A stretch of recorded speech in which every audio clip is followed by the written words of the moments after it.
नमस्कार, विदर्भ समाचार में मैं नेहा आप सभी का स्वागत करती हूं। बढ़ते हैं आज की कुछ खास खबरों की ओर। गुप्त सूचना के आधार पर चंद्रपुर स्थानीय अपराध शाखा ने ब्रह्मपुरी तहसील के किन्ही और मालडोंगरी इलाके में छापा मारकर एक देसी कट्टा और 2 जिंदा कारतूस जब्त किए। इस मामले में 2 आरोपियों को गिरफ्तार कर लिया गया है। गिरफ्तार आरोपियों के नाम गणेश उर्फ गोलू बख्शी सोनवने और अक्षय भजनदास शेंडे हैं। स्थानीय अपराध शाखा की टीम ने किन्ही में छापा मारा और गणेश सोनवने के कब्जे से एक चाकू और 2 कारतूस जब्त किए। आगे की जांच में पता चला कि उक्त चाकू अक्षय शेंडे ने सप्लाई किया है। दोनों आरोपियों को गिरफ्तार कर आगे की कार्रवाई के लिए ब्रह्मपुरी पुलिस स्टेशन को सौंप दिया गया है। यह कार्रवाई अपराध शाखा के पुलिस निरीक्षक अमोल कचोरे के मार्गदर्शन में की गई है। लोकतंत्र में जन भावनाओं का सम्मान होना चाहिए। रामबाग में 7 एकड़ जमीन पर बन रहे जिला परिषद भवन का स्थानीय लोगों द्वारा विरोध होने के बावजूद यहां पेड़ों को काटकर काम शुरू करना उचित नहीं है। नागरिकों के धैर्य का अंत नहीं दिख रहा है।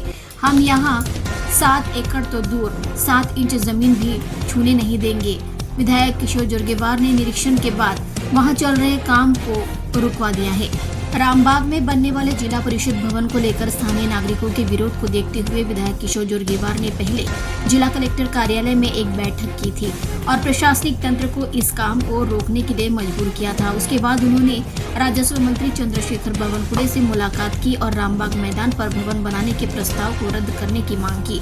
उन्होंने एक बैठक आयोजित करने और इस संबंध में समाधान निकालने का आश्वासन दिया था। हालांकि बैठक से पहले ही जिला परिषद भवन के लिए रामबाग मैदान से सटे एक स्थान की पहचान की गई और यहाँ लगभग 60 बड़े पेड़ काटे जा चुके हैं। ठेकेदार ने सभी भवन निर्माण सामग्री यहाँ रख दी है और काम शुरू कर दिया है। इस संबंध में विधायक किशोर जोरगेवार ने आज अधिकारियों के साथ उक्त स्थल पर जाकर काम का निरीक्षण किया और काम को रोक दिया।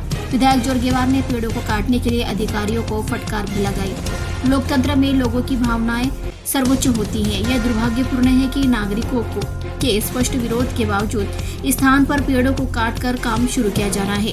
ये कहते हुए यह स्थान जिला परिषद भवन के लिए नहीं है। स्थानीय नागरिक कई वर्षों से इस स्थान पर अपना मनोरंजन करते आ रहे हैं। पेड़ों के कारण प्रकृति से समृद्ध यह क्षेत्र नागरिकों के स्वस्थ जीवन का हिस्सा है।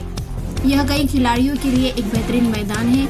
हम इस पर किसी भी तरह का अतिक्रमण बर्दाश्त नहीं करेंगे। विधायक किशोर जोरगेवार ने स्पष्ट शब्दों में फटकार लगाई।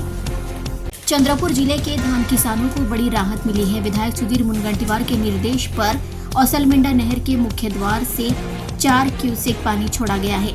इस निर्णय से मूल, चिमूर, सावली, सिंदेवाही, ब्रह्मपुरी, गोंडपिपरी और अन्य तालुकाओं के किसानों को अपने धान की फसल के लिए तत्काल सिंचाई सहायता मिलेगी।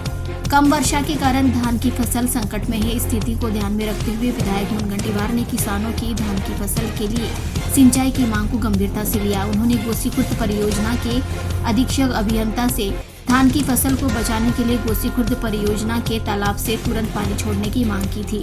धान की फसल के लिए समय पर पानी मिलना बहुत जरूरी था, वरना बड़े नुकसान की आशंका थी।